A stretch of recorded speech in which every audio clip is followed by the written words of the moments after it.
Look at me. I'm leaving in a Ferrari, and you're leaving on a donkey with that poor man.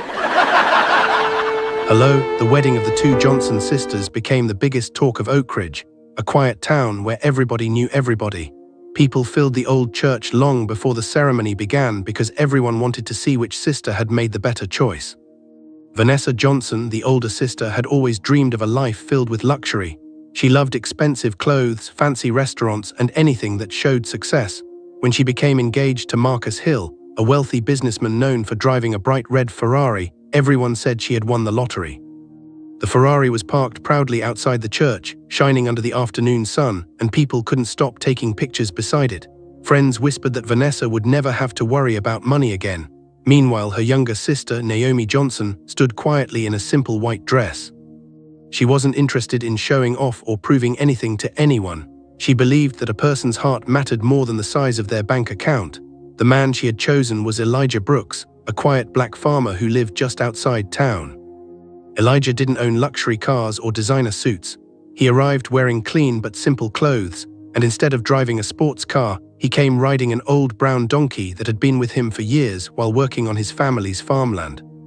The moment people saw him, laughter spread through the crowd. Some guests covered their mouths while others laughed openly without shame. One man shook his head and said, "A donkey, is this really her wedding?" Another woman whispered, "Poor Naomi, she could have had someone successful." Even children pointed toward Elijah and laughed, making jokes about his ride. Vanessa looked at her sister with a confident smile before saying loud enough for everyone to hear, "Look at me, Naomi. I'm leaving this wedding in a Ferrari and you're leaving on a donkey. We both made our choices today." Several guests laughed with her, believing she had spoken the truth. Naomi looked at Elijah for a moment, then gently smiled. She wasn't embarrassed. She remembered the day Elijah had helped their mother carry groceries home during a heavy rain without expecting anything in return. She remembered how he spent weekends repairing fences for elderly neighbors and delivering fresh food to families who couldn't afford it. He never talked about money or success. He simply helped people because he believed it was the right thing to do. Elijah heard every joke that afternoon, but he never answered back. He simply smiled politely, held Naomi's hand, and helped her climb onto the donkey after the ceremony. While one sister drove away surrounded by cheers, loud music, and the roar of a Ferrari engine, the other slowly rode down the quiet country road beside the man everyone believed was poor. As they disappeared into the distance, the guests laughed one last time. None of them knew that they had just mocked the one man whose real life was far beyond anything they could imagine. And before long, the truth about Elijah Brooks would leave the entire town speechless. A few months passed after the wedding, and the lives of the two sisters could not have looked more different. Vanessa seemed to have everything she had ever dreamed of. Every morning she woke up in a beautiful mansion with tall glass windows, expensive furniture, and a view that overlooked the city. Her social media was filled with pictures of luxury vacations, designer handbags, candlelight dinners, and the bright red Ferrari that had once made everyone in town jealous. Whenever she visited Oak Ridge, she made sure to park the Ferrari where everyone could see it. Neighbors gathered around to admire the car while Vanessa smiled proudly, enjoying every compliment. "I told you I made the right choice," she often said whenever someone mentioned her younger sister. A good life comes from marrying a successful man. Most people agreed with her because from the outside, everything looked perfect. At the same time, Naomi and Elijah were living in a small farmhouse surrounded by fields and old oak trees. Their home was simple, with a wooden porch that Elijah had built himself. They didn't own expensive furniture or luxury cars. Every morning before sunrise, Elijah fed the donkey, checked the crops, and worked in the fields with his own hands. Naomi helped him plant vegetables, collect fresh eggs, and prepare food for the local market. Life was not easy, but there was always laughter inside their little home. Every evening they sat together on the porch, watching the sunset while talking about their day. They didn't have much money, yet they never complained. What surprised Naomi most was that people often stopped by looking for Elijah. An elderly widow would knock on their door just to thank him for fixing her roof after a storm. A young father once hugged Elijah because he had quietly paid for his daughter's school books without telling anyone. Another family thanked him for helping them keep their farm after they almost lost everything. Elijah always smiled and said, "One day, if you can help someone else, that's enough payment for me." Naomi noticed something else that didn't make sense. Whenever they went into town, people with important jobs treated Elijah with unusual respect. The manager of the local bank would come outside just to shake his hand. The mayor always stopped whatever he was doing to greet him personally. Even the county judge once crossed the street to speak with Elijah for several minutes. Naomi asked him one evening, "How do all these important people know you?" Elijah simply smiled and replied, "Kindness has a way of introducing people before you do." His answer made her smile, but it didn't really answer the question. She knew there was something about her husband that he wasn't telling her. Still, she trusted him completely and never pushed for more. Back in town, people continued comparing the two sisters. They admired Vanessa's expensive life while quietly feeling sorry for Naomi. She could have been riding in a Ferrari, some would say. Instead, she's still following that man on a donkey. Every time Naomi heard those words, she simply smiled and walked away. She wasn't trying to prove anyone wrong. She had chosen peace over pride, and every day she spent with Elijah reminded her that real wealth wasn't measured by what was parked in your driveway, but by the kind of person waiting for you when you came home. None of the people laughing could see that the greatest secret in Oak Ridge wasn't hidden inside the mansion with the Ferrari.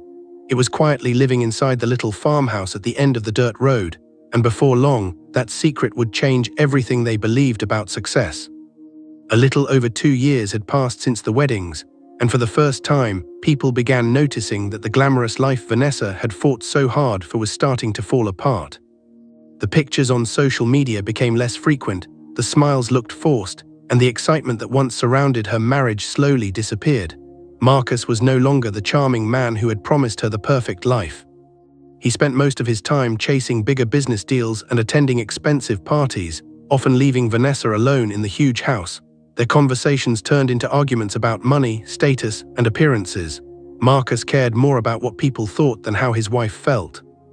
Whenever Vanessa questioned him, he would remind her of everything he had bought for her. "You wanted this life," he would say, "so don't complain now."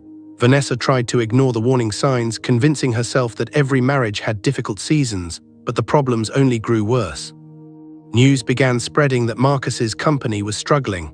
Several risky investments had failed, important clients had walked away, and banks were demanding repayment on loans.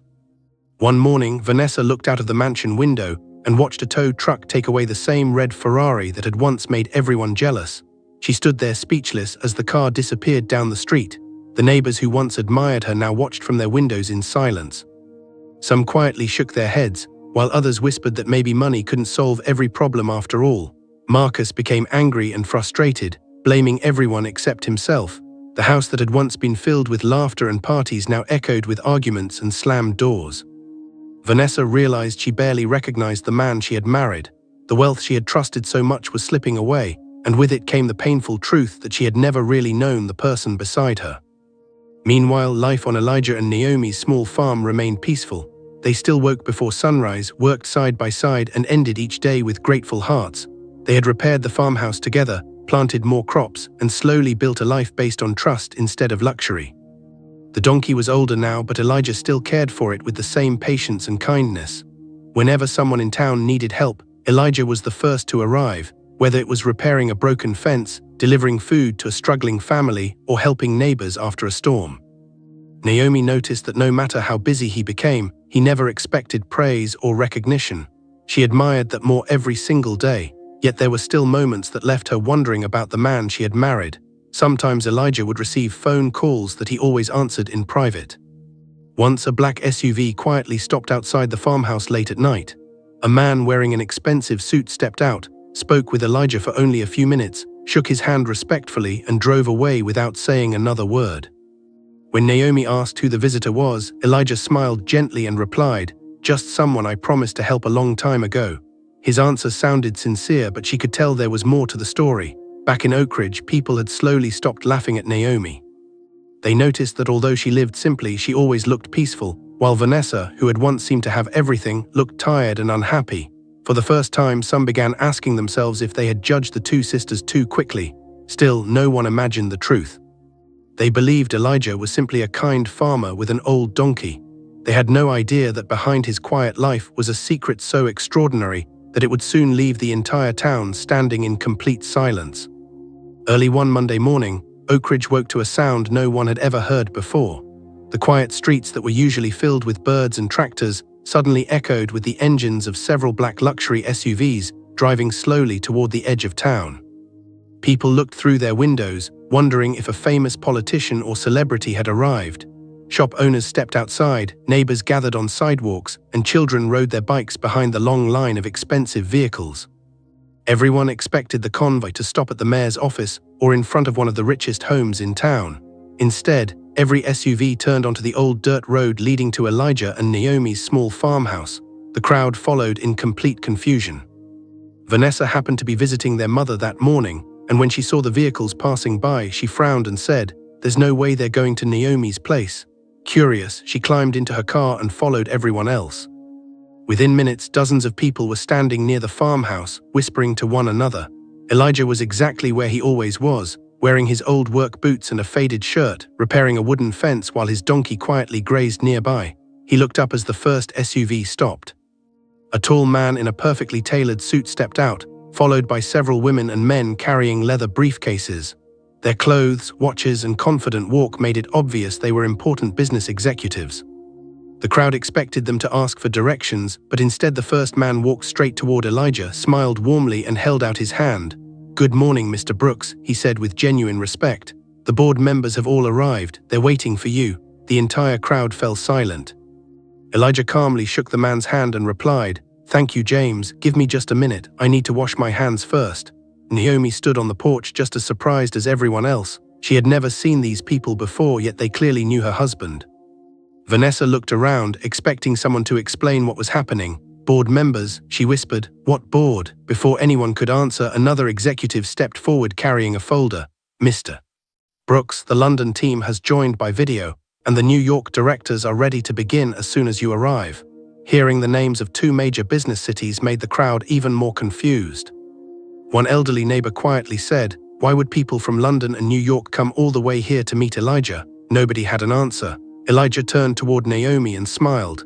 "I'm sorry I didn't tell you sooner," he said gently. "I wanted you to know me for who I am, not for what I own." Naomi stared at him without saying a word. She wasn't angry, she was simply trying to understand what she was hearing. Elijah walked inside the farmhouse for a few minutes and returned wearing a dark navy suit that fit him perfectly. It was the first time anyone in Oak Ridge had ever seen him dressed like that. The executives immediately stood straighter, as if greeting someone they deeply respected. James smiled and introduced Elijah to the people standing nearby. "Ladies and gentlemen," he said, "allow me to introduce Mr. Elijah Brooks, founder and chairman of Brooks Agricultural Group, one of the largest agricultural companies in the United States, with operations across America, the United Kingdom, and several other countries." Gasps spread through the crowd. Vanessa's face turned pale. She looked at the old donkey standing beside the fence, then back at the expensive executives surrounding Elijah. None of it made sense. One neighbor spoke with a trembling voice. "If he's the chairman of a company that big, why has he been living here like this?" James smiled before answering, "Because Mr. Brooks never believed leadership should be hidden behind glass offices. He spent years working beside farmers, learning their struggles, improving their communities, and making sure every decision he made came from real experience, not from a desk." Another executive added, "Most of our employees have never met him because he refused publicity. He said respect should be earned through actions, not titles." Vanessa slowly walked toward her sister with tears filling her eyes. She remembered every cruel joke she had made on the wedding day. She remembered laughing at the donkey, laughing at Elijah's clothes, and believing the Ferrari meant she had chosen the better future. Now the truth stood right in front of her. The man she had mocked wasn't pretending to be successful, he had simply never needed to prove it. As Elijah prepared to leave for the meeting, he gently stroked the donkey's neck. A young reporter finally gathered the courage to ask, "Mr. Brooks, with everything you own, why do you still keep this old donkey?" Elijah smiled, looked around at the crowd that had once laughed at him, and answered quietly, "Because this donkey carried me through the years when nobody believed in me. Success should never make you forget where your journey began." Not a single person laughed this time. The same crowd that had once mocked the poor farmer now stood in complete silence, realizing they had spent years judging a man whose true wealth had never been his money, but his character, humility, and heart. The biggest surprise, however, was still waiting to be revealed. That evening, after the board meeting ended, the truth that had remained hidden for years finally came to light. Elijah invited Naomi, Vanessa, their mother, and a few close neighbors into the farmhouse. Everyone sat quietly, waiting for an explanation. Elijah looked at Naomi with a gentle smile and said, "You deserve to know everything." He took out an old photo album and placed it on the table. Inside were pictures of him as a young boy working beside his father on the same farmland. His father had built a small farming business with honesty and hard work, but after he passed away, Elijah inherited not only the land but also a growing agricultural company.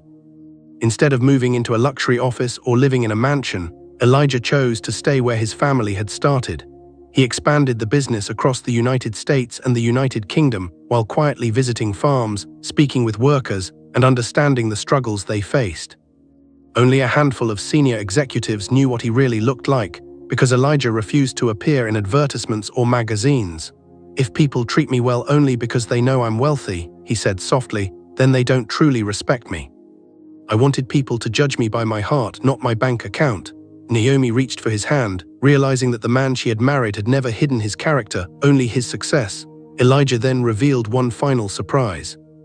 Every year, his company paid college scholarships for hundreds of students, cleared medical bills for struggling families, helped Black-owned farms stay in business, and provided interest-free support to people rebuilding their lives after hardship. He had done all of it anonymously because he believed kindness should never be a performance.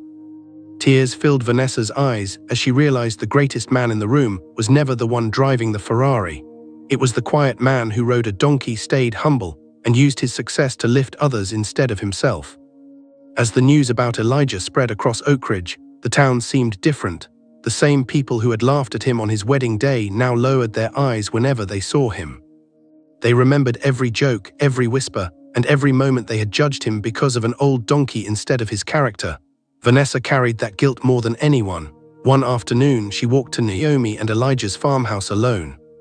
There was no expensive car, no designer handbag, and no confident smile this time. She stood quietly on the porch, holding back tears until Naomi opened the door. For a moment, neither sister spoke. Then Vanessa's voice broke. "Naomi, I'm sorry I laughed at you.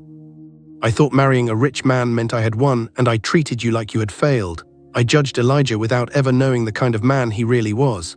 Naomi stepped forward and hugged her sister without hesitation. "We're sisters," she whispered. "I've been waiting for this moment, not because I wanted to prove you wrong, but because I never wanted to lose you." Hearing those words made Vanessa cry even harder. A few moments later, Elijah walked outside carrying 3 cups of fresh lemonade as if nothing had ever happened. Vanessa looked at him with embarrassment. "I don't expect you to forgive me," she said softly. "After everything I said about you, I wouldn't blame you if you never wanted to see me again." Elijah smiled with the same calm expression he had worn since the day everyone laughed at his donkey. "Holding on to anger only makes the heart heavier," he replied. "You judged me by what I rode. That's a mistake many people make. What matters is whether we learn from it." Vanessa nodded, wiping away her tears. Looking at the donkey standing peacefully under the old oak tree, she finally understood what she had failed to see years ago. The donkey had never been a symbol of poverty. It was a reminder of humility, hard work, and staying true to where you came from. A week later, Elijah invited the entire town to a community gathering on the farmland. Hundreds of people came, expecting another celebration of his success. Instead, Elijah stood on a small wooden stage beside Naomi and thanked everyone for coming. "Today isn't about me," he began. "It's about what we choose to value." He announced that Brooks Agricultural Group would build a new education center for local children, create scholarships for students who dreamed of college, and launch a business fund to help small Black-owned farms and family businesses grow without unfair financial pressure. The crowd broke into applause, but Elijah raised his hand with a smile. "There's one condition," he said. "When your life gets better, promise me you'll help someone else. That's how real success grows." His words touched every person standing there. Even those who had never spoken to him before felt ashamed for judging him so quickly. As the sun began to set, children laughed while running across the fields, families shared meals together, and neighbors who had once been divided by pride sat side by side in peace. Before everyone left, a young boy looked at Elijah's old donkey and asked, "Mr. Brooks, now that everyone knows you're rich, why don't you buy the most expensive car in the world?" The crowd became quiet, waiting for his answer. Elijah gently rubbed the donkey's neck and smiled. "Because this old friend carried me long before success ever did. Never forget the people or the journey that helped you become who you are." The crowd applauded, but this time it wasn't because of Elijah's wealth. It was because they had finally learned the lesson he had been living all along. A person's true value is never measured by what they own, but by the kindness they show, the lives they lift, and the character they keep when nobody is watching. As Naomi took Elijah's hand and they walked home together beside the same donkey that had once made people laugh, everyone understood that the richest life had never belonged to the person with the Ferrari. It had always belonged to the man with the humble heart. As the sun slowly set over Oakridge, Elijah climbed onto the same old donkey and began riding home with Naomi beside him. A young boy smiled and asked, "Mr. Brooks, if you're so rich, why don't you buy a better ride?" Elijah gently patted the donkey's neck and smiled. "Because this donkey carried me long before success did." The road grew quiet as they disappeared into the sunset, leaving the town with a lesson they would never forget.